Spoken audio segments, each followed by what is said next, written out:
Okay, so I've been told that we're good to start now. So, good evening, everyone. I'd like to spend and extend a warm welcome to everyone who's joined us tonight online for a very special Train Open lecture. I'd also like to wish you all a happy new year, despite the fact that in the first couple of weeks of this year, we've had a massive expansion of US imperialism in Venezuela, domestic state terrorism in the US, bullying threats to sovereign states, protesters being killed in huge numbers in Iran, not to mention the ongoing genocides in Palestine and Sudan. But this is exactly why we need to hear from someone as visionary as our special guest, Françoise Vergès, who I will introduce in a minute. My name is Paul Goodwin. I'm director of TrAIN, the Research Centre for Transnational Art, Identity and Nation at the University of the Arts, London. I'd like to say a few words before I introduce Françoise.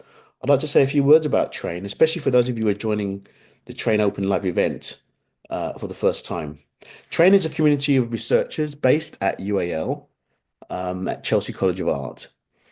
In our work, we challenge dominant top-down notions of globalization and try to open up and create new visions for a more plural and worlded art and design history and theory.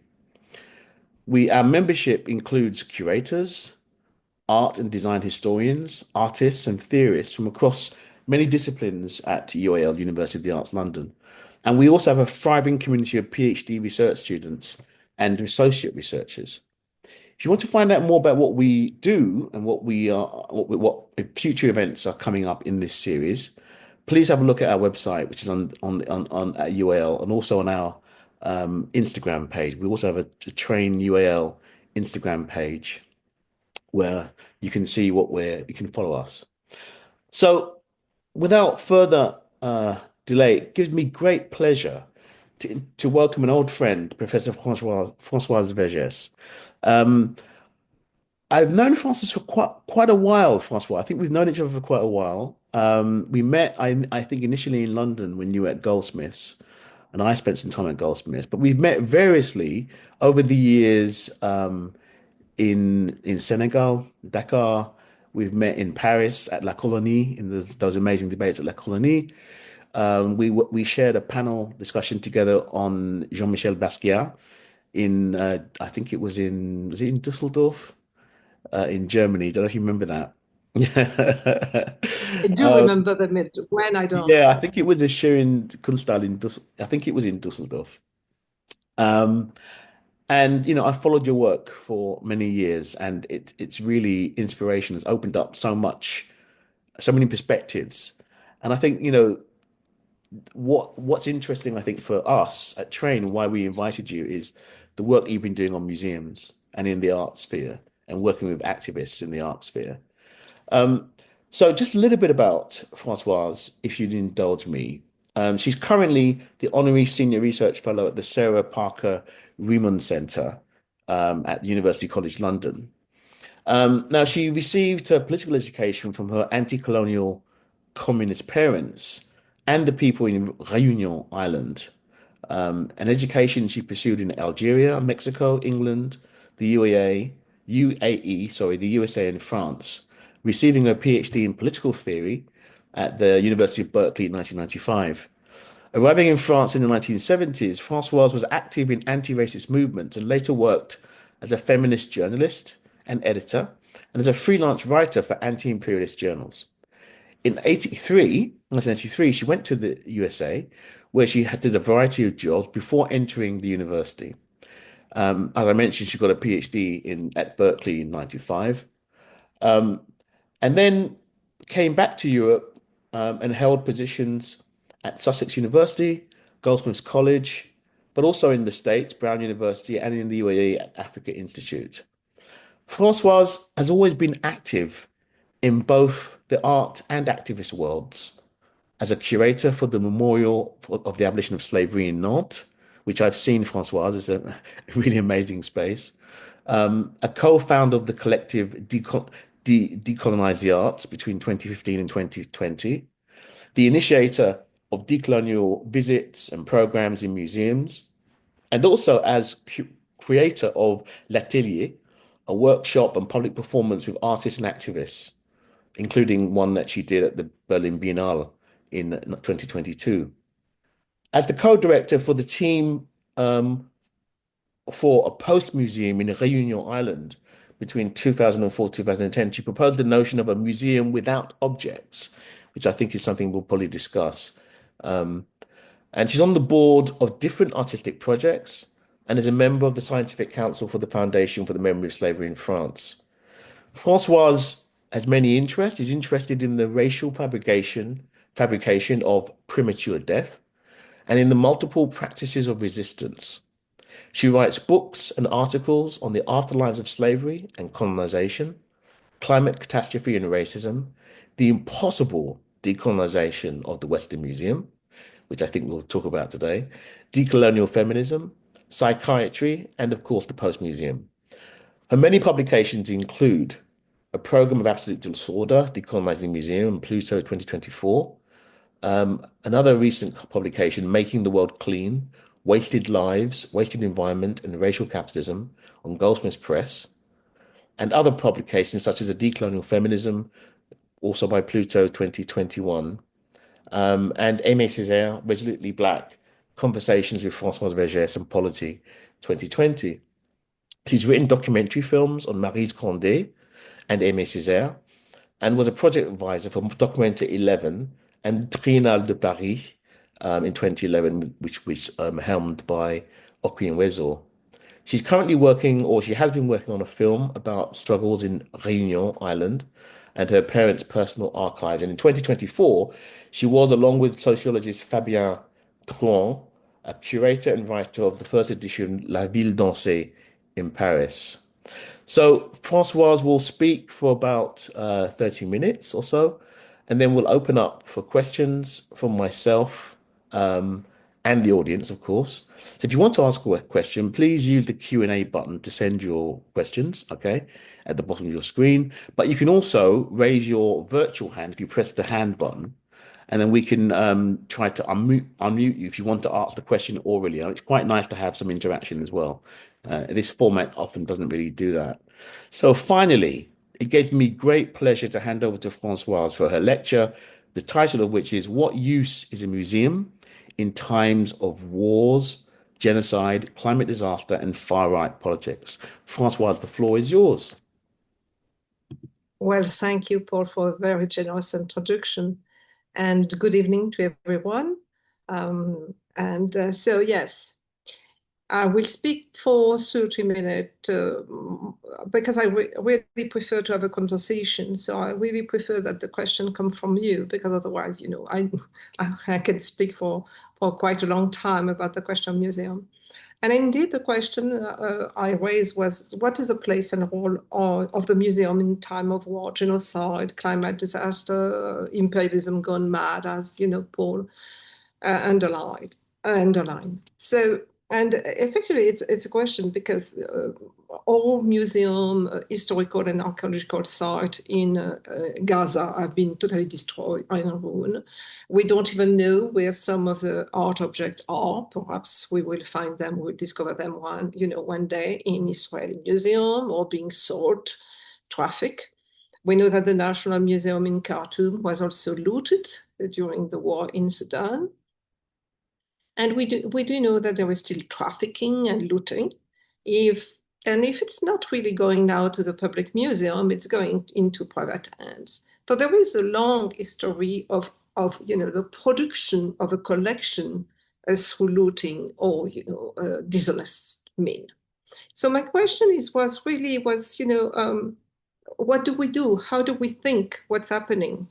What's happening also with budget, in a moment, in a context of budget cut and attack, by the far right on, against wokeism. And we saw in the United States, the Trump administration revising the discourse in some museums like the Smithsonian Museum, especially around slavery. And I did a workshop on imagining the Post Museum during the, Bannister Fletcher Fellowship, which is with ULIP in Paris and Whitechapel Gallery in London and Cité Internationale des Arts. And the question was effectively what is to imagine a post museum in the moment. And one of the questions I raised at one during one of the discussion, the conversation was, if tomorrow, for whatever reason, we learn that the British Museum will close, is closing, like there is nothing can be done, it's closed, and so the 8 million art objects are, we don't know even, they may be sold or they're going to just, disappear or whatever again. What do we do? Should we mobilize and go to save the British Museum and its collection, or should we just, let it go? Should we really, ask ourselves that question? Ask ourselves the question of not only, criticizing the museum, but to what extent do we want to save them, to preserve them? Should we save the museum? Even though, and asking for reforms, asking for change, but nonetheless preserving them. And of course, change must be supported, and the struggle for social justice, racial justice, gender justice in museums should be supported, of course, or, censorship, against artists or staff who have taken pro-Palestinian position, especially. But nonetheless, the question remains, should we save them? Should we continue to build and to support museums with the idea of preserving something that that things should be preserved? Otherwise, they're going to disappear. And indeed, a lot of things are disappearing quite fast because of, climate disaster, of course, but war, imperialism, and, not to repeat myself, but in Gaza, there is no more, museum. And I insist on Gaza and Sudan because you will tell me, but what about Ukraine? And indeed, but in Ukraine, as soon as the invasion started, UNESCO offered to protect heritage, the Ukrainian heritage. And so a lot of digital work was done, but also of taking the art which was in the east part of the Ukraine, where you had the most, like a situation of war, to the western part, from the east, to the eastern part. And so the relation to that was different. So what do we do? Should we continue to preserve and to conserve? What is even the idea of starting a museum again? What is this idea of preservation and conservation? I say, that if you want to see traces of an exterminated community, exterminated people, exterminated non-human species, you can go to the museum and you will see painting of, indigenous people, or even representation of animals that have been, exterminated, like the dodo in Mauritius, but also, other animal or plants. So in a way, the museum, the Western Museum, preserve the trace of what the West has exterminated. So there is a relation between extermination and preservation in the Western Museum. So we should raise this question.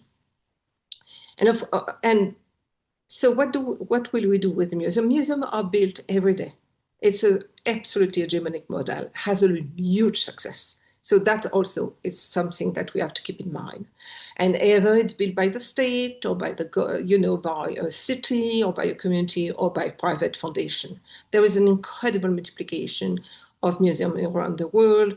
Saudi Arabia is planning to build, I don't know, more than 100 of them. In China, there is a museum practically, opening every day. So the Western Museum, the Western model is absolutely, has not, it's still going on and it's very hegemonic. Last week, I went to see a film called, Nothing is Forgotten, about a museum in Bangui, the capital of the Republic of Central Africa. It was set up in 1964 by a French Israeli person who was, that the Israeli government sent to the Republic of Central Africa as a technical advisor. And this with a French woman, Geneviève, his name was Sima Arom, And with a French woman, they decided to open a museum. That was, part of what they saw as contributing to the development and the prestige of the Republic of Central Africa. So they set up the collection, which is mostly, ethnological museum. They left when Bokassa came to power because Bokassa did not want any foreigner as a civil servant.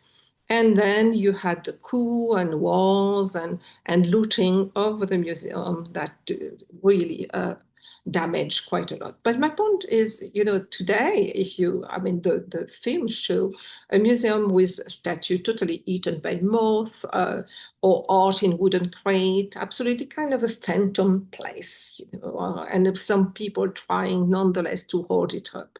But my question was at the same time a total indifference of most of the society, to that building. And even the idea of fixing time, that is one idea of the museum, was totally, for people of Central Africa. And it's not just that they have other things to do, as we say, it's just, where's the food and why should they have a museum? It's more than that. It's totally also this idea of fixing time that the museum have, of authenticity that will be preserved and should not disappear. And as you do know, in many cultures, object can disappear or can be buried or can be lost, and then we will start again.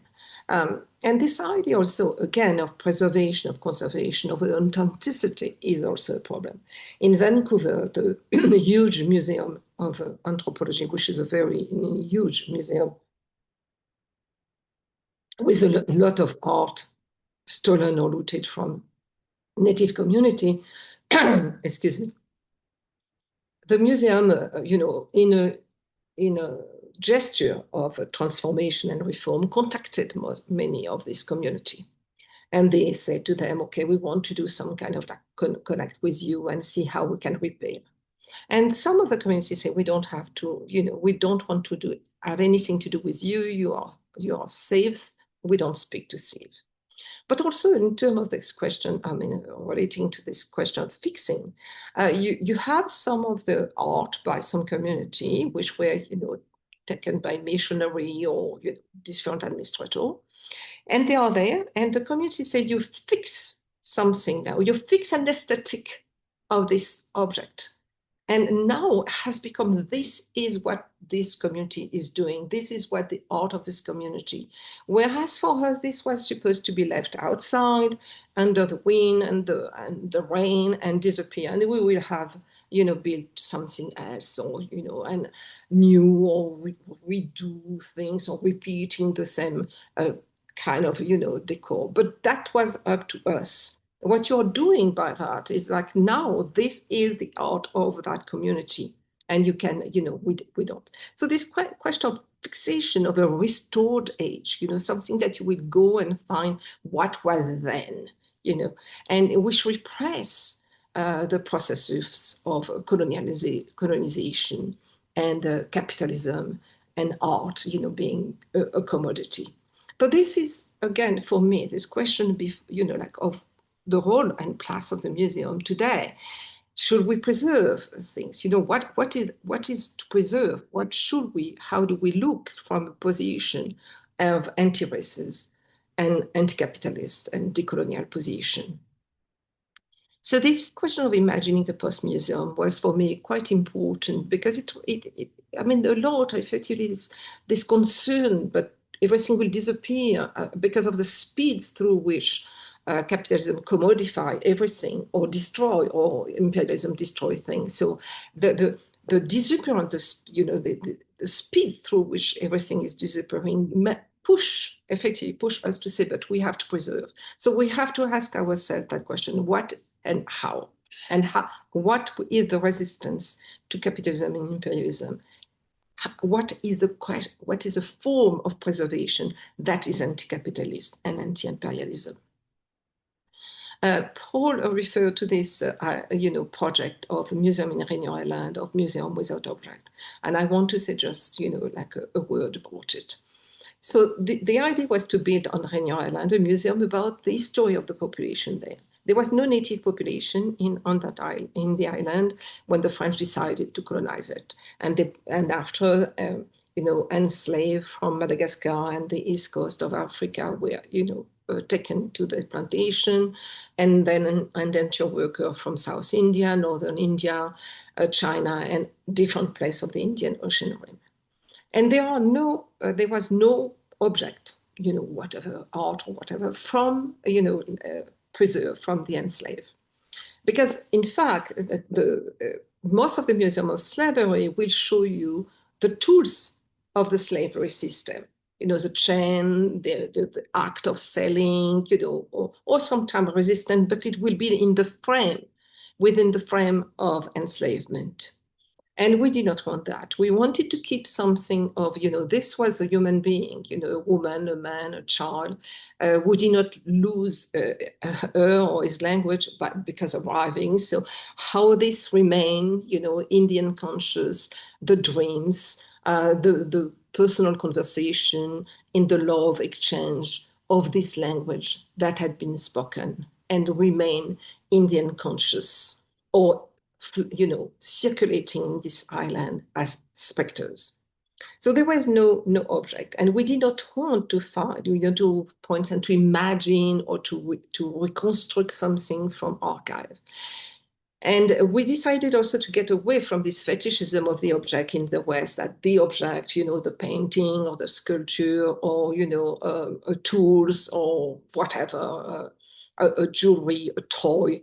From there, you tell the story of what was, that, okay. But the story is usually, like whatever, 15th century north of Mali, but you don't learn about to the person who, went through the production of that object and for what. Was a toy for a child that person loved? Was this jewelry for a queen or for a loved one? We don't know. And the circulation and the inspiration, why suddenly discovering, some colors coming from, Asia were taken and appropriated in East Africa, and we work. So we say, okay, this fetishism of the object that tells a story, we take it away because we don't have any object and we don't want the object.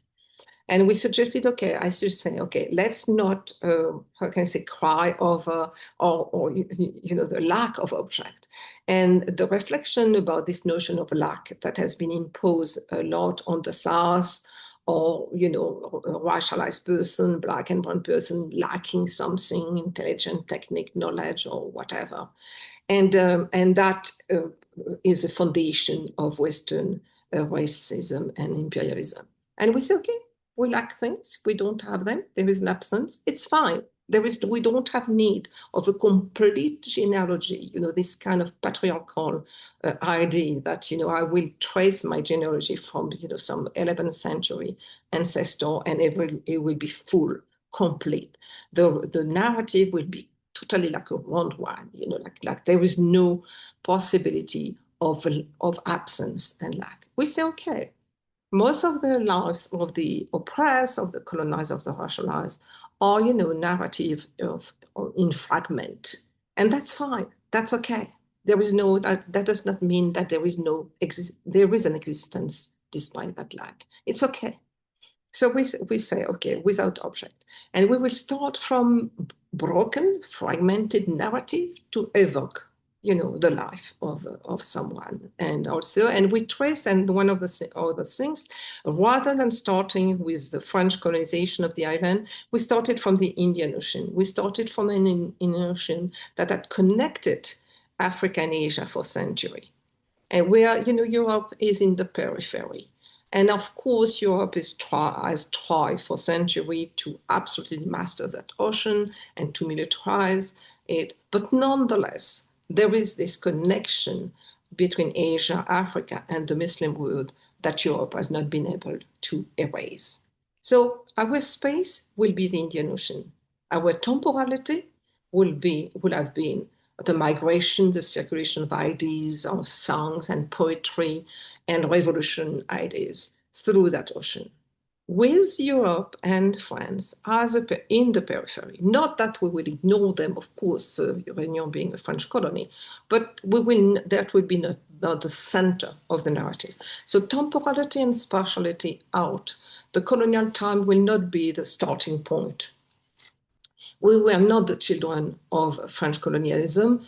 We were the children also of the people who had just, built cities and done many things around the Indian Ocean. So the idea of spatiality, temporality, without object, and also the question of language. We wanted to have all the language which has been spoken on the island, Swahili, Urdu, Hindi, Shimaore, Malagasy, Chinese, being heard and not necessarily also translated. The fact that the Westerners want things to be translated constantly in their language. No, the making people feel that having this feeling of that they are foreigner, will be very important. So this was, this idea of the museum without object. The museum was never built. It was the project which was quite practically ready to be built, was stopped in 2010 by the local conservative bourgeoisie with the support of the French state. Of course, not to surprise, these are political projects. These are not just artistic projects. And it was not really a surprise. And retrospectively, I must say that I think it was better that it was never built because of this impossibility, in fact, to decolonize that kind of institution today. The fact that it could have been, again, reappropriated by the French state or, local conservative to transform it into some folkloric regionalist museum. So this question for me of the simplicity of the decolonizing the institution as it is, but also the possibility of building decolonial museum today is important. Not that we shall not imagine them, not also that you don't have initiative around the world of small, let's call them museum, because there is this idea of preserving and transmission in these places. I visited some of them in Central America and also in Brazil, but also in other places.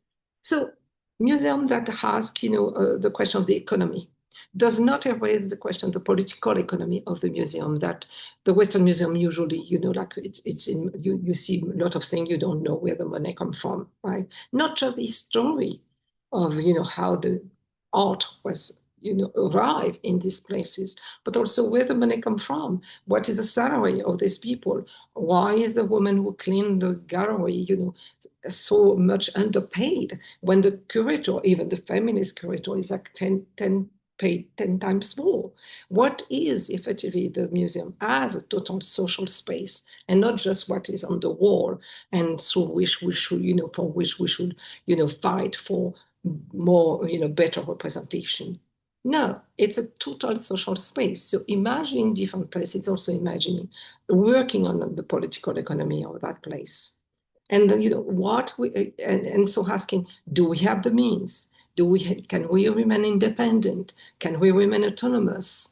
Or to what extent effectively could we still maintain that autonomy and that independence? So it's not being ambitious, but being extremely ambitious, or on the contrary, extremely ambitious, but at the same time remaining, preserving autonomy. Because if there is one thing that imperialism does not want to, cannot support, is sovereignty and independence. So this is also an important of any institution, and the attack on university, on school, on museum is because this institution have to obey. The staff people have to obey. And there was a short moment, perhaps after World War II, but this just for the West. It was not everywhere, like the famous peace that existed in Europe that has supposedly being broken by the invasion of Ukraine, did not exist for most people of the world. There was war after war, military coup, military dictatorship, fascist dictatorship, even in Europe, in Portugal, Spain, and Greece until 1970s. So this narrative is totally false. It's a lie. But besides that, so this question of then what do we do with, sorry, what do we do? Well, sorry, what do we do with the existing museum? For me, it's again, as I say, support the struggle of people, support the struggle of cleaning people, support the technician, you know, again, the board, which, among whom you have, settlers or people supporting genocide. Okay, that's okay. But then we don't have to save them. We really don't have to save them. These are really monument to colonialism and imperialism and capitalism. We don't have to save them. And of course, you will ask me, but what about restitution? For me, it's very simple, restitution without condition. And people will do what they want to do. So of course, for now, it's mostly state to state, although there are, sometimes museum to community. But then even if it's state to state, let them do, and then the people over there will decide what they want to do with it. They want to sell it, they want to present it. That's nothing, Western museum have no word about it. They have nothing to say about that. But so that's restitution for me. But we have to understand that restitution will never be full, would never be complete. The 8 million art objects in the British Museum will never be returned to whom anyway, to whom. Some of the, there's many art objects are, that we don't know where they come from, they were taken, in quite, we cannot imagine the the amount of looting, the incredible looting. And we cannot imagine what's happening today in private collection. So there is something of, of course, the people who are fighting, taking the museum institution to the tribunal, to the court, to absolutely demand that these things, these are being returned. We support them. But we have to go further. I mean, the museum, the Western model has reached its limit, even though they are built everywhere. They are reaching its limit in this moment of incredible cruelty and brutality, and in which now imperialism is totally naked, right? It does not even pretend to respect international law, which was never fully respected to begin with. So there is no peace right now. There have never been peace. There have been just, ceasefire, as they say, for Gaza, which is another word for, the war, continuing the war and continuing the genocide. So what is to do to preserve museum in time of war? And not just the war with the bomb and the tank, but in the quotidian, in the daily war on people, the daily war that effectively, as Paul reminded, of criminalization of these young people in the UK on hunger strike for now 60 or 70 days without any, reaction from this absolutely awful government, of, effectively people being shot in the street in the US or in Brazil, the militarized police entering a favela and killing hundreds of people. This is the world we live in.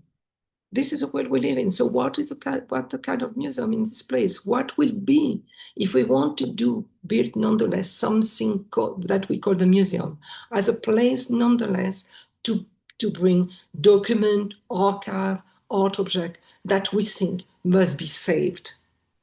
Must be saved. We don't know for how long. We don't know. We are not thinking about century, but we think that there is, it's urgent to protect and save them. What will be the place in which that we will do it?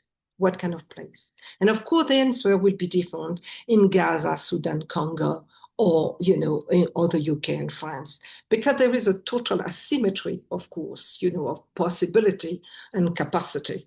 And this is also on which the famous institution of the museum rests, on this absolutely historical, asymmetry of possibility. We have also to remind ourselves, perhaps, I'm sorry, I'm making different disparate remark at the moment, but there is also one thing: the Universal Museum is only a Western institution. You have very important museums in the global south, in Peru, in Mexico, in China. But you will never find in this museum, for instance, clothes from the Italian Renaissance, or, coffee cup from Victorian times or whatever. No, they are national museum. The universal is in the West. I mean, the universal, quote unquote, is in the West. So again, this model has found its limit deeply. And the neutrality, its neutrality that has been able to build, has effectively been broken by the demand for restitution, for reparation, and by effectively bringing to light all, the kind of corruption behind the money, the connection with oil or, industry. So these are not neutral institutions. So its economy, the political economy of this museum, must be effectively brought, analyzed and studied and shown. And again, if we want nonetheless to create spaces that we call post-museum, small, bigger, whatever, what is the capacity, we have to think of its economy. Again, it's a social, political, economic space. It's not just a space for art. Who will be working? Who, should, how people will be hired? What will be who will decide the salary? It will be equal salary for all? What will be? These are absolutely fundamental questions. Otherwise, it's still, the abstract question about saving art for art's sake. And this is no longer possible. It was never really possible, but it's really no longer. I mean, the lie is out, the double standard is out, even for those who did not get it before. It's really clear where are the lives that matter and where are the lives that do not matter.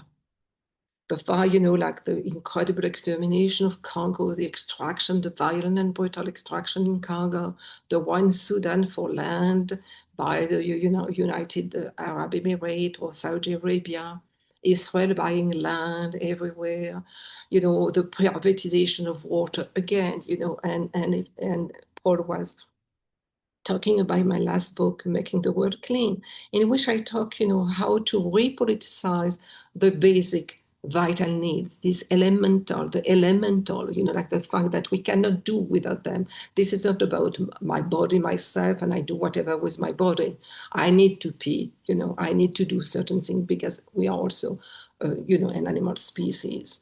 And so this is totally, accumulate, I brought a lot of examples of the denial, the racist denial of the satisfaction of this basic need, which is connected with degradation, humiliation of people. And we see it again, in Israel, in Zionist Israel, which does not hide itself, about effectively the incredible denial of this need. No water, no food, nothing for Palestinian prisoner. The first thing that they did, in Gaza after October 7 was to cut water. Hygienic pads cannot enter. I mean, we are at this level of, what is allowed and what is not allowed, what people can have access to and what others cannot add to. But this is not just in Gaza and Sudan and in Congo. It's also in Europe where, young girls cannot even buy, sanitary pads. It's, where in some factories in the US, employees must wear diapers because they cannot go to the toilet, for them. This is absolutely the cruelty and brutality of the racial capitalism imperialism in which we live.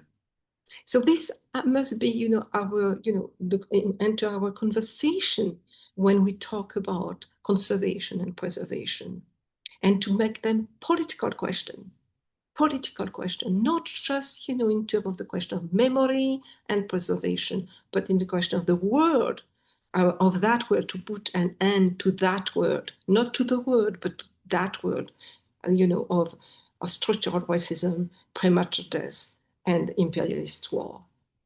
I think I am beyond my 30 minutes, so I will stop there and listen to your question. Thank you so much, Françoise. As always, you've opened up so many questions and so many really points that we need to kind of grapple with. Um, while we kind of, there are some questions coming in from various points, but while we do that, I wanted to just maybe I really loved the title of your book, A Program of Absolute Disorder, which of course comes from a quote by Françoise Fanon. Um, and and it's something that I've always held with me and thought about, especially in the kind of proliferating discussions around, decolonizing the museum. It's so ubiquitous, right? You get invited to so many discussions about, oh, we need to decolonize the museum, often held by the museum, and we know that they've got no willingness really to decolonize the museum, and they don't really understand what that actually means, right? And I and that's why I really go back to that Fanonian sense, right? Which imply, the question of absolute disorder. So I wanted to ask you what what brought you to that? Because obviously that's central to your Mm, argument. You titled your book mm, after that. mhm, What mhm, and what your engagement with Fanon in that way, and mm, how mm, does that mm, form, do you think, the post-museum, mm, this idea of absolute disorder? mm. Well, thank you. Um, as you say, I was totally annoyed by the fact that decolonization has become, like everything, decolonized fashion, food, whatever. It was like, oh God, And I was thinking, okay, this is a really serious matter. People have died, people have been tortured, put to jail, censored, silence, punish, the punitive politic of imperialism target decolonization. There is no decolonization without the abolition of that system. Otherwise, it's effectively okay. Well, inclusivity and multiculturalism, because that's also part of of commodities, and there is a form of liberalism that need that. Now, to what extent? Because the liberal bourgeoisie will always give up in front of the fascists. So to what extent that inclusivity and diversity will hold confronted with fascism and totalitarianism? We don't know, because they are not very courageous. They are not known to be very courageous. But again, yes, for me, it's really, there is something to dismantle. There is something to dismantle. I mean, because I'm interested in museum, I visit a lot of them, a lot of them. I really, I take myself and go from the little one about anything, whatever, whatever, because I want to know how things are presented. What is the discourse? What are, and why do we have so many museums about so many things, and this accumulation of objects that is almost like you kind of it suffocate you. There is something that because I visited some reserve, in the Tervuren Museum, or in the Branly, whatever. And at one point, there's something obscene about it. There is too much of it. There is too much. Like there is something at one point. There is some madness, some form. I mean, I don't. Of course, the word madness is complicated, but there is a form of avidity that is really sick, Mm. as if nothing should be left, nothing should, like everything has to be taken. So you will not find what, like, let's say like 20 masks. No, you will have to find thousands and thousands of them, and most of them will never be shown. There is something on that has to do with the accumulation of capital, of like endless limit, without limit, that I think has to be stopped. And when Fanon said that is a program of the absolute disorder, it's because this is not going to be polite. Mhm. Unfortunately, not, but this is not going to be Yeah. polite.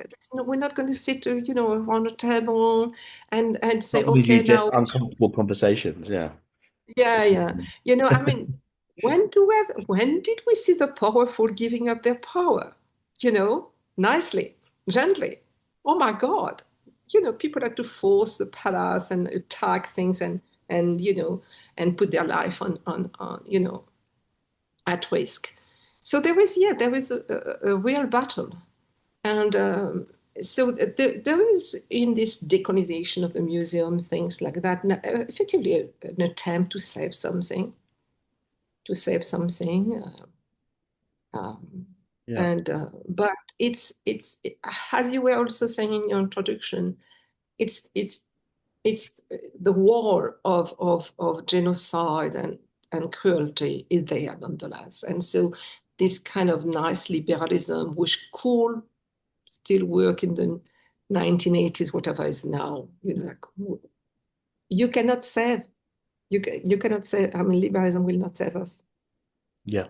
So Yeah. yes, there is a program of absolute disorder, and we have to think what it means and how we go without it. But I think we have entered that, again, that moment. This was also the 50s, 60s, 70s. And there was what Nkrumah called neocolonialism, Hmm. or Fanon called the betrayal of the national bourgeoisie. And we are entering a new moment with new form of repression also, or more sophisticated one. Yeah. Absolutely. We're getting quite a few questions coming in, but before I go to those, I wanted to start another question about you mentioned about the proliferation of museums globally around the world, particularly in the global south, right? And just a couple of examples for me personally. I was privileged to visit the Palestine Museum in Ramallah Mm, mm, in 2018, which was it was an incredible museum. It was state of the art. There were events, exhibition programs, etc.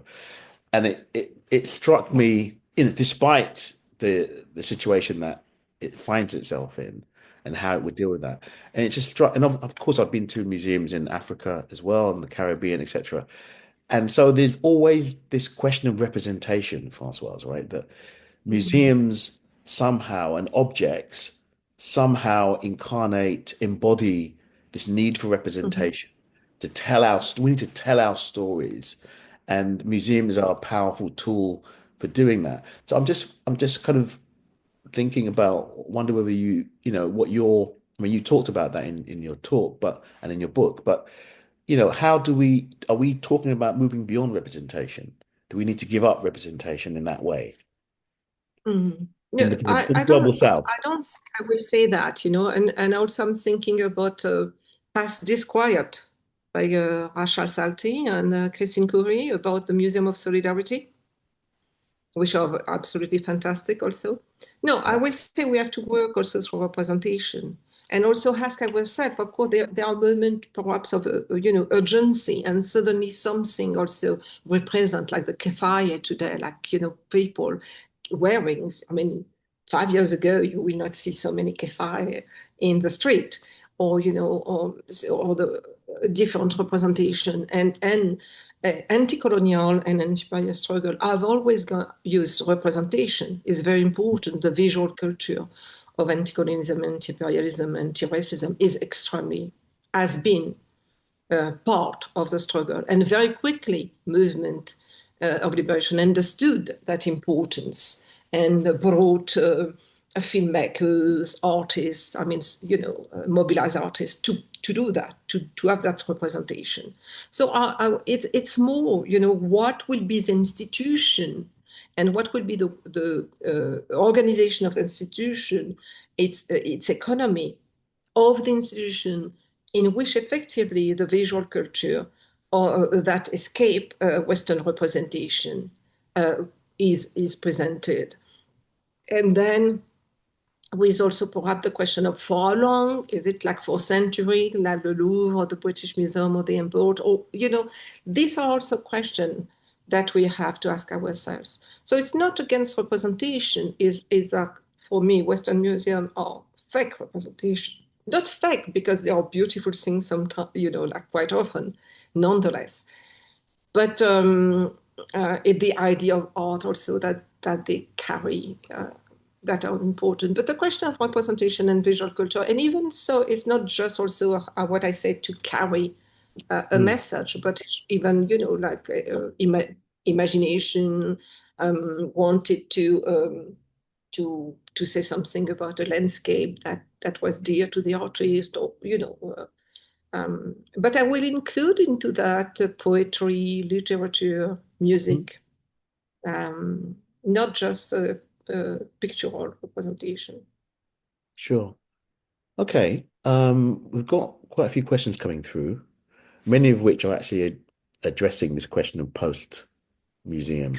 Um, there's one question from an anonymous attendee, which is quite, I don't quite understand all of it, but I'll try and read it. It says, with your question of the British Museum, I believe that the stuff of the MBM, or the British Museum, was similarly sent to Ukraine, sent to a deep cave to save precious objects from the Nazi bombs. I think that tells us that Western cultures, including Ukraine, value the museum above the lives of the people who are bombed. So that the Mm, inhabitants of mm, Bethnal Green in London mm, died trying to shelter from the bombs of the Blitz. The museum mm, is the idea of power over the makers of objects and art. mhm, mhm. It's the idea of power over the makers of objects and art are not as valued as the stuff they make. Didn't Mhm, quite totally mhm. understand that, but I think it's more of a comment, Francoise. That Yeah, but yeah, it's. I mean, what that was a question. Of course, you do remember also the incredible indignation when the Taliban destroyed the Buddha or Bamiyan, which of course we could also say. But at the same time, there was a war in Afghanistan, and there was practically nothing. So effectively, this question of art valued more than human life in the moment of saving. But it's both things, I will say, because the Sudanese really were terrified by the looting of the National Museum in Khartoum. Um, so we always have to hold many things at the same time Mm, if we want to remain within decolonial thinking. That and effectively, Ukraine is part of the white world, so that's also something something to consider. absolutely. Remember the fire of the huge, of the important Brazilian museum. That was a terrible, uh, Yep.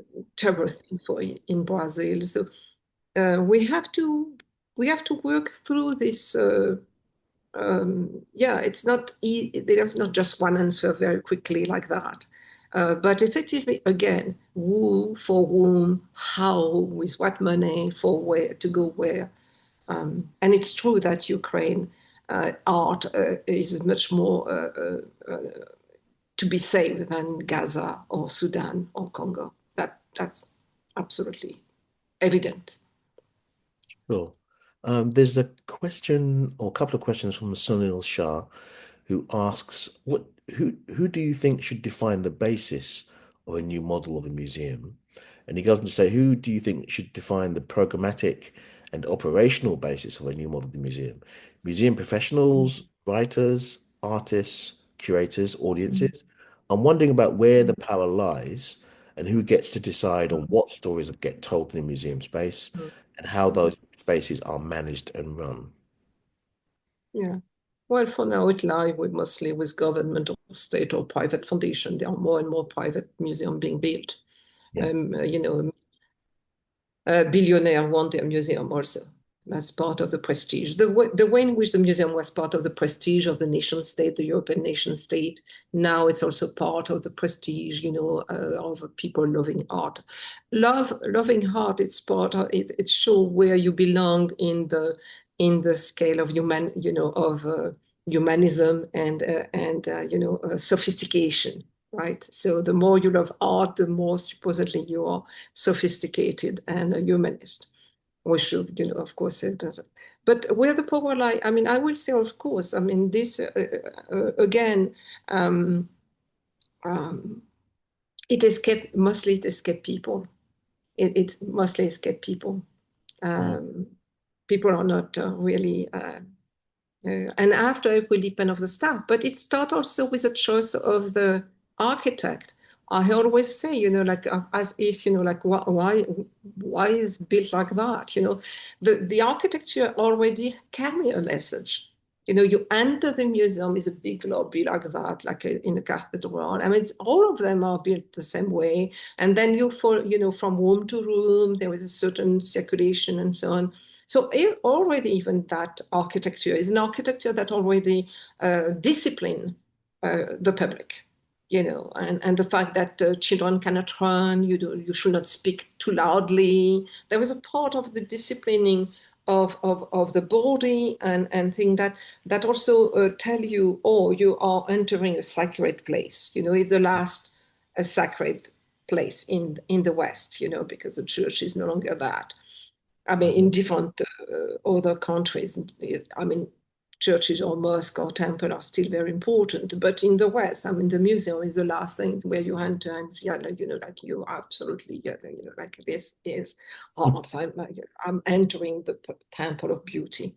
So we have also to think about the architecture. We define the museum should be, effectively a work of, again, perhaps, I mean, perhaps museum can be temporary, perhaps they can be mobile. Should they be just in one place, or should they be like, like the circus? Up, you open the tent, you put things, and then up, you fold it, and you go to another place, which was, what also BBC Leva tried to do in Ghana, the curator. So their way of defining the museum is I mean, if we really want to think as a process of decolonization, as to be a collective work with the architect, the curator, the person who cleaned the toilet or cleaned the places, the guards, Mhm.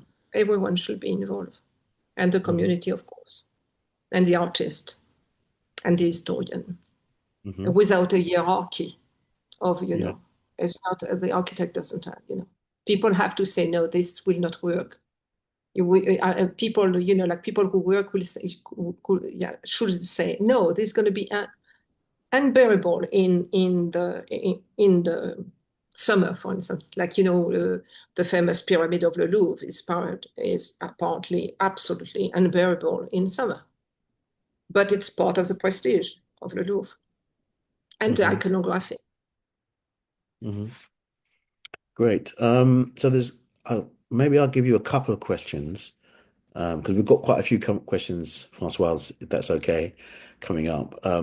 There's one question from Penny Woolcock is I'd love to hear you improvise about what a museum without objects might be. That's one question about what it might be. And then from Nick Mazurf, he asks, Françoise, thank you as ever. Can we imagine the buildings currently used in museums as a different kind of public space, as shelters, as refugees, as spaces of autonomous learning? How should this be reimagined in the moment of scholasticide in Gaza? That's from Nick Mazurf. Okay.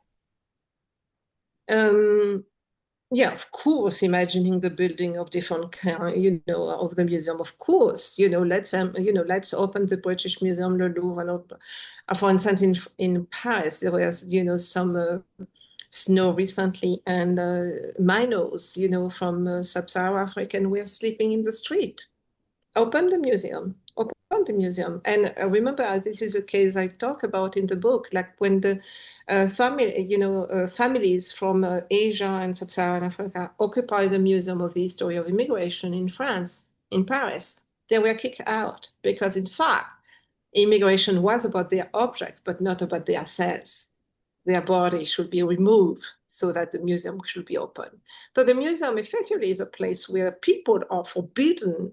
I mean, their experience, their life are forbidden. Their object can be. So yes, of course, we could imagine that, and we could imagine even more, Nicholas, because I was thinking I was in Plymouth, and there is a museum that people don't visit anymore. A lot of things brought by settlers, because it's a place, of the famous pilgrim. And so they're there, and a lot of things from the Victorian time, and people are totally indifferent to it. And I was asked, but what should we do with all this collection? Should we transform the way we present it? And I said, why don't you sell them? You have an auction, and then with the money, you give it to the migrant community. And you open the place for schools, so, for women to come and do whatever they want, or men, whatever. Effectively, there is a huge place which is, like, is empty. So that effectively, I mean, it's a museum are a huge capital. Usually they are built in places that are, again, let's take the British Museum, because in London, I mean, can you imagine what the land is worth, and then the building, and then the collection in it? Oh my God, this will save a lot of university school and offer, a lot of housing to migrants, and repair the, I don't know, everything, the railway, whatever. So yeah, they are capital, they are banks with huge capital, incredible. So effectively there are ways of transforming them into places. Yeah, sure. And even, for instance, if they are the object there, why not? They are not, Mm. that people will learn to respect them if they have to be respected. And the museum without object very quickly. So since we did not have object, but we're imagining how to, I will give a very quick example. For instance, we will want to talk about the life of let's say, a young woman who have been captured in the north of what is now Mozambique and has been sold into slavery, right? So we will say, okay, we will find, that a trace somewhere that she came from that village. And we will say, okay, what was that place? What was the social, political, religious organization of that community? And so we know the roots of slave trade. Perhaps she did not take that one, but nonetheless, okay, these were the kind of root of slave trade. And where were the barracks in which, the captive were, they put until the slave ship will arrive. What kind of slave ship taken this would have taken this woman to Réunion, and then she would have been sold into a plantation. Perhaps not that same person whom we find a trace, but another young woman that we find in the. And so, what was this plantation? How many men? How many women? What was it doing? And so through that, and we would have used cinema, theater, oral literature. Different technique. So it will be, like alive, constantly alive, to evoke that, and it could be changed. And so that was, and the last space we wanted it. We call it the space of the living present, in Mm. which the people of Réunion would have been, discussing what they will want more, or how they will want. But again, every time we will have raised the question of the cost of conservation and preservation. Because we started by saying we don't have oil, we don't have diamonds, we have nothing, we have sugar cane, which is like practically nothing today in the world. So we have to start from that. We should remain so that it will remain a place of discussion and political education, in the sense of finding the common good, as we say. So that effectively not fetishization of the object, which doesn't mean that there will be no talking about object, but the object could be, like effectively being redone constantly. And again, when I say no fetishization, for instance, we did not want the code noir, this code that is about the life of the enslaved, which is totally racist and totally, private property. We did not want, because we did not want it to become, under, like in a box and as a sacred text. No, it's a racist text of law. Mm. So has to be treated as any, code of law. And so we will have it in as a pocketbook, like a ton of them, and people will be able to open them. And why is this article? And what is the connection with the law today? What is the connection with the exploited body? How it is defined? So it was also to denaturalize what the museum quite often naturalizes through Mm. the presentation of the object. Completely. I mean, just quickly from my own experience, Françoise, working within a museum, um, one of the first things that struck me was exactly, as you say, the complete fetishization of the object, right? It was, the protocols of conservation, preservation, which obviously there are important reasons why you need those, but it was just, you're right, it completely naturalized something which was complete distance from from everyday experience and everyday life. And I've always struggled with that in museums. And so I completely relate to what you're saying. There's quite a lot of questions, Francois. So let me go through some more, if that's okay with you. So there's one from Wendy Zahibo, and she asks, if the Post Museum is no longer only a space of conservation, but a social, relational, and productive space, how can its economic and financial model be conceived in light of the tools available today and the human, material, and economic resources it requires? Mhm. Yeah, that's a very important question. Yeah. Um, when we did this workshop, in London, it was not just imagining, but also the prototype. I wanted, like, okay, we have to imagine the space, like what it will be, how it will look, because otherwise we tend to say beautiful things, but how it will look, what would be effectively the financial model, how it will sustain. Um, and especially in in a situation where we don't have access to capital usually, and also the attack, even if we do have access to capital. I mean, we know, for instance, and as you do know, like Colony was closed, had to close in Paris, so even autonomous spaces independent have a difficulty to sustain on a long time because of the law of private property, of debt and credit and everything that people know. So there is a very difficulty, and this is why I say that. Let's say, for instance, a community want to build, like want to create a Pierce museum.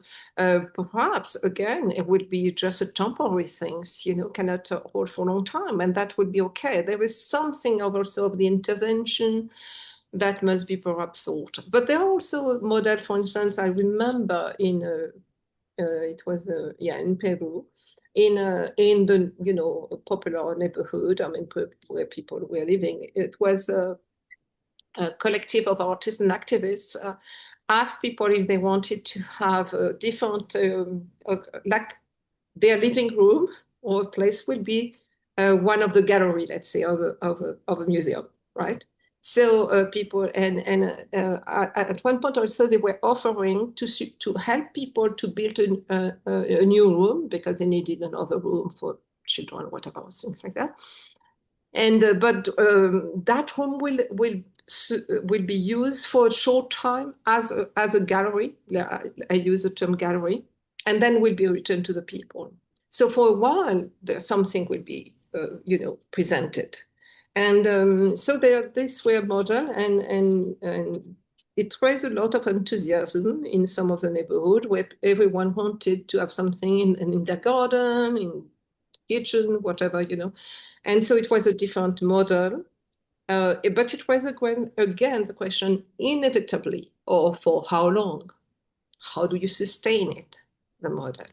And it's very, very difficult here. If you are not supported, let's say by government, which is a little on on the left, or it's very difficult.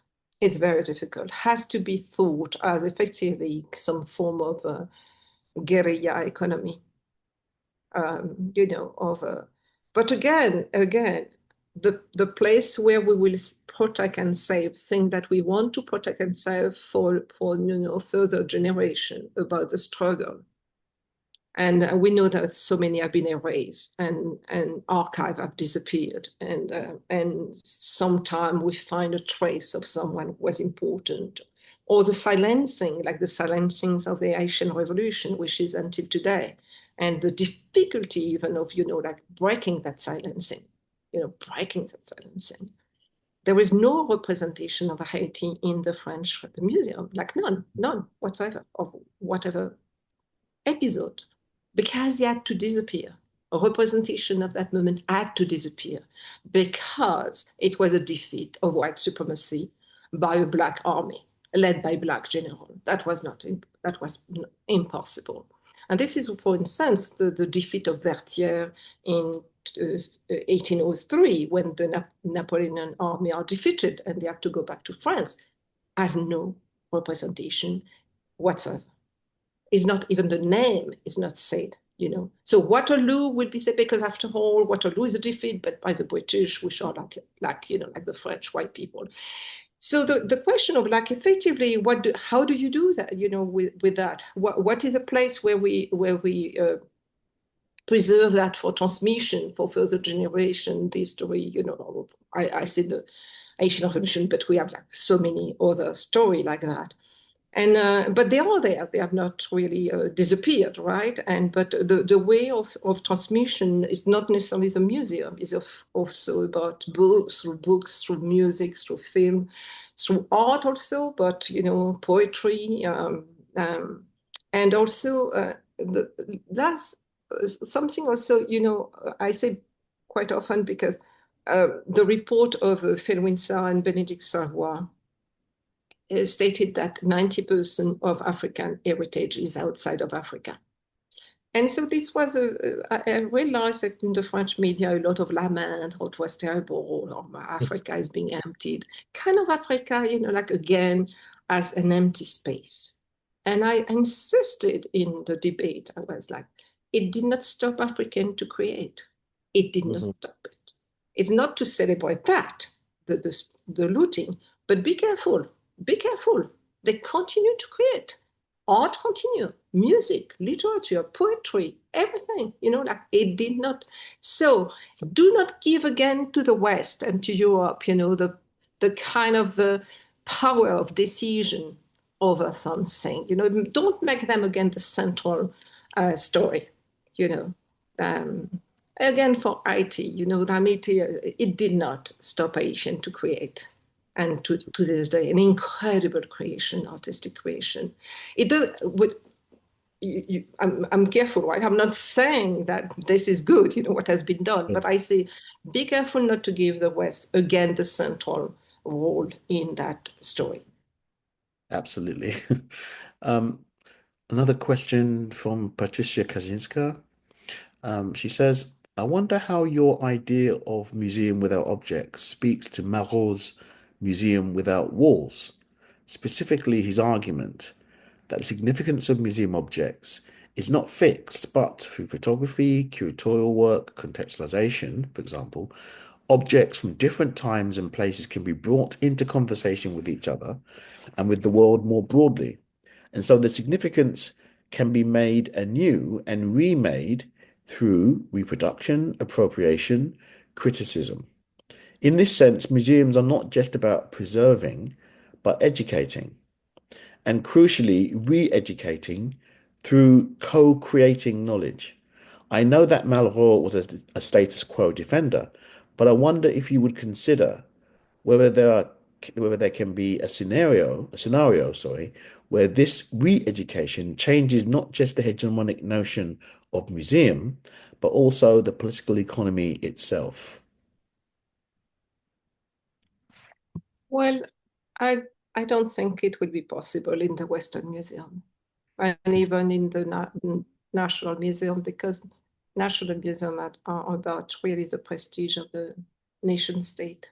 It's very, very important. I mean, as you were saying, Paul, like state in global south front also to have a museum. It situates yourself on the scale of, humanity, civilization, you know. So of course, again, as I say, we can occupy this place, whether we are invited or not, and effectively be able to use art objects for education and transmission. But it will always be limited. At one point, if we reach something, stop naming, it will be stopped. If we were doing, education about Palestine today in a new museum, we will not be, allowed to do it. There is a moment in which, the impossible. And I mean, conversation between objects, I'm not Mm. really clear about that, because when you do it in a Western museum, you do it in a place of total asymmetry, where the West is still, the one which is able to send its plane all over the world to bomb people. Congo cannot do that, North Sudan. So there is, I mean, the asymmetry must remain Mm. in any initiative we do. Because if we go to these places, we go to a place of, of rooting, and effectively it may be important to discuss. When I do my decolonial visit in the Louvre, I'm going to the Louvre. I'm not going to, like a small place. And so how slavery, despite the Louvre not being a museum of slavery, as we do know, but nonetheless, slavery is there because it's a penetrated representation, or object, like tobacco pouch or sugar bowl or coffee pot. So there is a possibility of using the museum as a space of education against racism, imperialism. Absolutely, absolutely. But it's usually an initiative that is able to go through, or even without asking for permission. But because some of these programs started and were stopped, less money, because again, also there was an incredible demand of the museum to bring in money, or form of privatization and Mm. and commodification, which is very important, and in which you have in fact less and less of this educative program, which could be, also have some interest, or where kids will learn about something. Yeah. But Yeah. it's very limited, very limited. Okay, great. Thank you. There's a question from Pina Magazine, and they say, "Thank you for this inspiring presentation. I'm wondering if this is taking it too far. But something that intrigues me about the museum without objects is to flip the proposal into a museum without subjects, in the hierarchical sense of a superior human subject that rules over objects, and as such sees the world as an endless expanse of inert things to loot and resources to exploit. Is a museum without subjects something to consider too in our times of climate catastrophe? And what do you think are the contours of that?" Yeah. Okay, first to begin with, I don't think that the museum without object is a model for everywhere and everyone. It was really specific to the situation of Réunion Island. It can be then perhaps borrowed and adapted to different places in different ways. But I will say perhaps what I will say could be taken from that is like, what do we do with lack and absence? Not necessarily, of course, of object, but narrative and so on, because effectively so many things have been destroyed by colonialism, imperialism, and capitalism. Perhaps that question could be raised in most of the places, because imperialism and capitalism is global. But I will say, and it was not so much of course, we could say, who are the subject? Well, the subject being, the people of Réunion. We cannot talk about a superiority really, because this is a totally colonial situation over there. There is still an anti-colonial struggle to lead. This is not Réunion is still a French colony. So and in fact, the question of the object was not so much no object whatsoever, but no authentic object, so there will be no conservation, no cost for conservation, and no fetishization of the object. That did not mean there would be no object, but no object in the sense. I mean, and the object would be, brought by people or whatever. For instance, we wanted to have a garden that will be, in fact, it's very plants are very important, and the Creole garden, you may have read about it, and medical plants and so on. Yeah. We wanted it a place absolutely managed by people, and people will exchange knowledge, but also plant. Oh, you don't know that one, but if you cross geranium with that, you're going to get that. That's going to be good for whatever, and so on. So there will be effectively a constant process. I mean, it was a proposition, and again, also because we don't have money, we don't. So it was also a proposition to confront that situation. But I don't want to make it a principle. I'm not saying that the post-museum is a museum without object. Never. I will never say that. I will say that the post-museum, if they, and I, keeping even the word museum, but I keep it because effectively it's something that a lot of people in the community use that term because it's a term that says something about saving transmission in confronted with an incredible speed of destruction and devastation. And again, so, and as you say, climate disaster is destroying a lot, of things. But even what is called natural, earthquake, flood, mega fire, a lot of things are being erased right now in the global south, but also in some part of the global north. So there is a rush to save, but there is also some.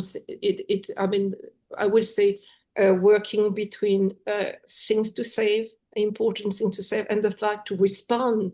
I mean, to protect community from the destruction and devastation of today, and to invent spaces, of the post racism and post capitalism. But again, it's very important.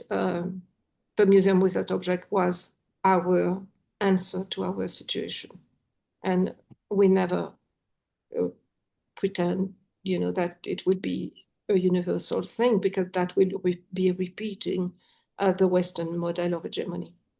Sure. Um, we have a question from Rahul Patel, but he's requested to unmute his mic so he can answer it. If Rahul, if you could do that, and actually we've only got a few minutes left before we are closing, and there's still quite a few questions. So Rahul, do you want to come in? If we Yeah, could, can you hear me? Can you hear yeah, me? I hear you, Rahul. And Francois, you just alluded to this point about obviously we know what's happening to the global south in the context of genocide, war, destruction. But here we have, we've got dates, we've got October the 7th, we've got all of that. But now for our calendar is January 2026 as well. Quite clearly the kidnapping of Maduro and what it represents is a significant moment for all of us, not only in the South, but in the North as well. But the attack in museums in the North, if you think of America and the Smithsonian Institute by Trump and co., is very significant. And we will be defending those very institutions that we are being criticizing and should be continuing criticizing in the context of what's happening today. So in reformulating our kind of speediness to the events that are taking place, how do we do that, considering the people who are the purveyors of protecting, say, for example, the British Museum, the Louvre, etc., are going to be quite happily be giving up that to the right. So how do we do that? Because it's not just the global south, but also within the metropolitan. Now we are seeing the attack and the destruction. Yeah, that's very, yeah, thank you. Yeah, as I was saying, my question is not just about a fit in the global south, but also what's happening. I mean, it's a planetary, I mean, it's a global counter-revolution, really. I mean, with the idea of rolling back everything that was won by struggle. But also, as I say, the fact that there will no more be, no more independence, no more like country, imperialists will send, troops to kidnap, leaders and then sell thing or buy thing and so on. Yeah, we are, back to, canon politics, but with a new, more important tool. So how defending the institution we are criticized, but again, because that the fact that we are in fact defending what even liberal people are not defending. They are not even, they are giving up in front of the bully and the troops of but why do we defend? Why do we support people resisting the attack against wokeism and so on? It's not so much, I will say, to save this institution that we have criticized and have been built, in fact, on silencing and erasing. But when we do that, we connect also, like this, resisting the fascist attack to resistance to police violence, kidnapping people in the street, kidnapping Maduro, signing, ceasefire that are just war by other means, or in Congo. So I would say what perhaps is important is like to not perhaps to surrender to the way in which mostly Europe, Western Europe, transformed the museum in the last institution to resist fascism. That art is the last places, because art is freedom and creation, and outside of the emergency of everyday life. And so we have to resist that that narrative of art will save us, and art will save us from fascism. Art does not save us from fascism, and is not saving us from fascism. But the attack on art by the fascists is not just about the object, but it's about effectively what, through the constant struggle of people, some museum finally said some things. Like finally the Simpsons said, okay, slavery was bad. It was about time, right? And so now it's a tag for having said that. But Smithson and say that because of the struggle of people, and effectively so that struggle which still a present struggle.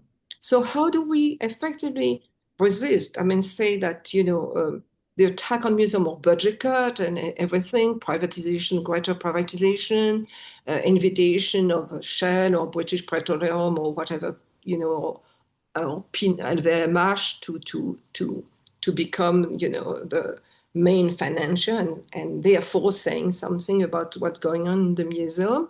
It's our struggle against capitalism and racism that will effectively not necessarily save the museum, but contribute to our conversation and thinking about, what kind of institution we will build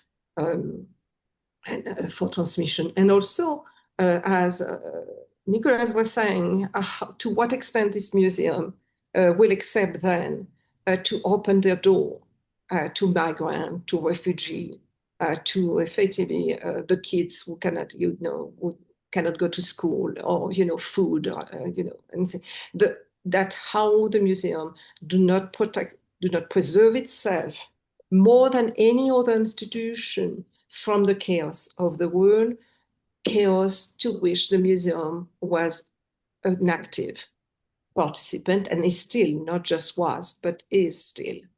And again, I say, okay, we talk a lot about the public institution, but today the private institution, the private collector, are in fact the looter and of today, the looter and the also those who decide what kind of narrative will be, about art. Now, so we have our, continuing our critique of public institution, but we should not, lose our sight from the increased privatization of the museum, which continue to present, sorry, a certain narrative, but now is in private hand. Public institution, except perhaps British Museum, le Louvre, or the Met, or MoMA, have less and less also means to continue. There was an incredible inequality among museums, between the British Museum and certainly, I don't know, a museum in the Wales or, or even in the region. And the Louvre has much more, fans and importance than a lot of a small museum in France that, this would be also important to discuss. So again, in our discussion is that asymmetry, this inequality, and the fact that when we say that Trump attack on the Smithsonian is connected to the kidnapping of Maduro and the stormtroopers in the street, or the dream, the kind of plan of transforming Gaza into a Riviera. The global attack of an incredible counter-revolution, which, as we say, is no longer even pretending to abide by international law, whose, article were written by these people. I don't know if I answered you, Raoul. Yes, you did. You did. Thank you. We are reaching the end now. I don't want to keep you too long, Françoise. I know you're actually at the moment quite a distance away and in a different time zone. But if I could maybe give you three just really quick questions, and maybe you can give some responses as you see fit. Okay. One is from Dee. She said, I had a conversation on a webinar with the National Museum of Wales, and they refused to move on their colonialist collection, but use it to signpost post-colonialism. That they could not see the harm this causes. Saying museums cannot get rid of stuff. How do we move on? How do we move this forward? That's one thought from D. David DeBosa says, I enjoy your proposition around the museum with no objects. I can see the advantages, for instance, in valorizing fragments. What risks do you see in taking this approach? That's from David, who works in a museum. And our friend George Shiri says, could you say a bit more about thinking from the Indian Ocean, or what is often called the critical South? I have been able to escape the questions posed by the politics of representation. I think maybe unable, and I don't think there can ever be anything called the end of the politics of representation. That was a thought from George. There are a few other questions, but I think I'll leave that for you, maybe to respond in your as a final response. As well. Okay. Sorry. Okay. What do we do with with museum? How do we help? How do we do so they move forward when they don't want to see the harm they cause? Again, this would be, like in any institution, like at the university or anything. It's effectively to bring trouble in the institution, to bring disorder in the institution, until people will even rational argument or, like, oh, but you did some harm, will not necessarily, people are defending something that have been put in their mind for centuries. It's not easy to give that up. I mean, I constantly hear in Europe people say, but if we send them back, that will be destroyed. It's important to save it. It's important what the idea of, authenticity and that the object tell us something that nothing else can tell us. And effectively, I'm not for the destruction of object. I'm saying that we inherit an incredible burden, and quite often Europe wants us to carry that burden, people of the global south or community. And I think it's not our burden to bear. It's their burden. I will have a conversation with them if they invite me to do that. But how to move forward? By, absolutely relentlessly, telling them, okay, this will not do. They have to listen. They have absolutely to listen. Otherwise, there will be trouble. The risk of fragment, it's not like, again, when I say we work with fragment, it's not to say, okay, now everything has to be fragmentary and celebration of the fragment and the silence, all this kind of blah, blah, blah sometimes. It's just, when they are fragment and when they are, it does not mean that there is nothing to be done, that there is a total absence. We can work with fragment. We can work, but again, for instance, you will have also a certain. You could have an indifference for the fragment. You could have an indifference for the words, and there is an incredible pressure today also to have a full narrative, to be able to compete with the Western full narrative, and I'm not sure it's absolutely. I will not say to people who want to do that, you're doing wrong, but I will not necessarily say that this must be done, that we have to find, we have to work with effectively, I mean, historically you have had, things recovering other things, and it did not mean that things disappeared. I mean, memory disappeared. Before, I mean, there is a form of destruction by colonization and imperialism that is not necessarily also the way in which people treated the past.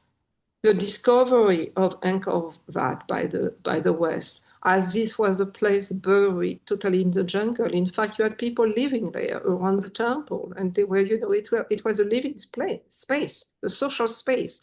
But for it to transform into a place of history and memory, people have to be evacuated, expelled from the place. So we have also, I mean, I'm sorry, but I'm going to any place a little tired. Indian Ocean. I don't think there is, I mean, I hope I did not say that there is an end to political representation, but if this was I carried, I'm sorry, because again, I think it's extremely important, but I mean, this is, as long as representation is not caught into the frame of the West. I just give an example of, there were years ago, I did a program called Forgotten Chapter of French History, about effectively a lot of history in Madagascar, whatever, totally buried. And it was very interesting because I was bringing, it was about music, from North Africa, that was also, totally ignored for a long time, besides some, insurrection by ANSEP. I mean, it's kind of, different story that could be effectively presented. But that after a while, I saw it has a lot of success, people came and so on. But I started to think that by saying that, I was in fact still using the frame of the national narrative, by asking to add chapter. And I was not challenging the frame of as if I was asking, okay, please add a chapter on colonial slavery. And then I thought, no, that's not what I should be asking for. So the question of what kind of representation, was should colonial slavery had in the text, in the story, was in fact the question I then formulated, rather than because by forgotten chapters, as like, okay, they should not be forgotten and should be included. So the question of representation, of course, is central. I think I did not, put the idea that I wanted the end of political representation. The question of Indian Ocean, I don't know how, very quickly to answer that, but for me, growing up there, it's incredibly changed my, for me, I carry a cartography of the world, in which, that is totally effectively south to south, very importantly. And as Paul was, saying, I grew up with anti-colonial communists. So there was a view of the, and this was not, I mean, Europe was not, the conversation about, or, Lenin versus Trotsky or whatever, but about Mozambique, Madagascar, or whatever. So it's not a fetishization of the Indian Ocean per se, that's saying, but by the fact that they are a route and circulation that escape, going through Paris, London, and New York. That for me was very important, is still very important. And also my interest, I mean, very quickly, is because today the most militarized ocean in the world, and Israel is extremely present, and also the Gulf state, the Gulf monarchy are very present, and of course India is, buying some island near Mauritius to install military bases.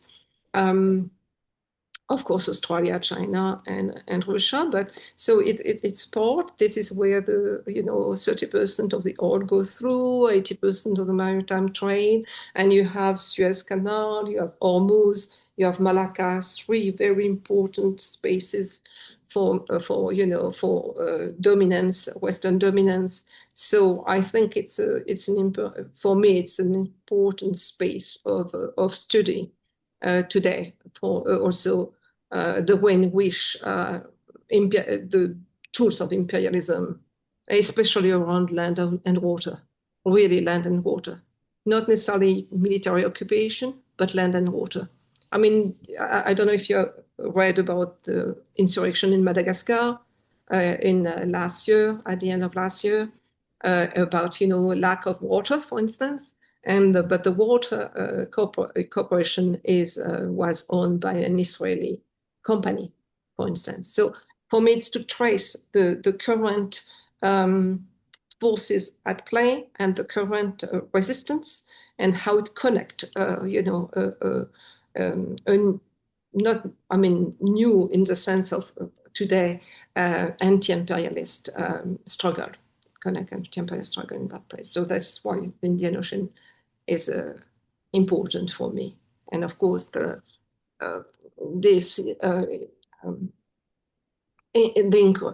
really militarization and buying land and water, beside, of course, mineral and oil.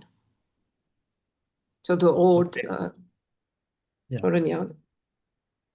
I don't know if I answer your question. Françoise, thank you so much. We've come to an end, and you've generously gone over time. We've got even more questions. That is such the interest in your work. I'm sorry. I'm sorry. I give too long answer. No, not at all. I think we just couldn't really bring anything. I wanted to just thank you so much for addressing us today. And I think you help us to think otherwise about the museum. And which I think is really necessary at this time for the reasons that you've mentioned. So thank you so much, Françoise. We'll keep in touch. And thank everyone coming. Thank for everyone coming. We've got a really good turnout today, which we're really happy. If you want to find out more about our events, we've got another event coming up next month with Devika Singh, a curator, about global curating. And then in March, we're working with Ilyana Fokianiki, who's the director of Constal Bern. We'll be talking about feminism and care and curating. So thank you again, Françoise, and thank you. wonderful to see you and hear your thoughts. Support Palestine Action, Free Sudan, yes, Congo, down with imperialism. And thank you. Completely down with imperialism.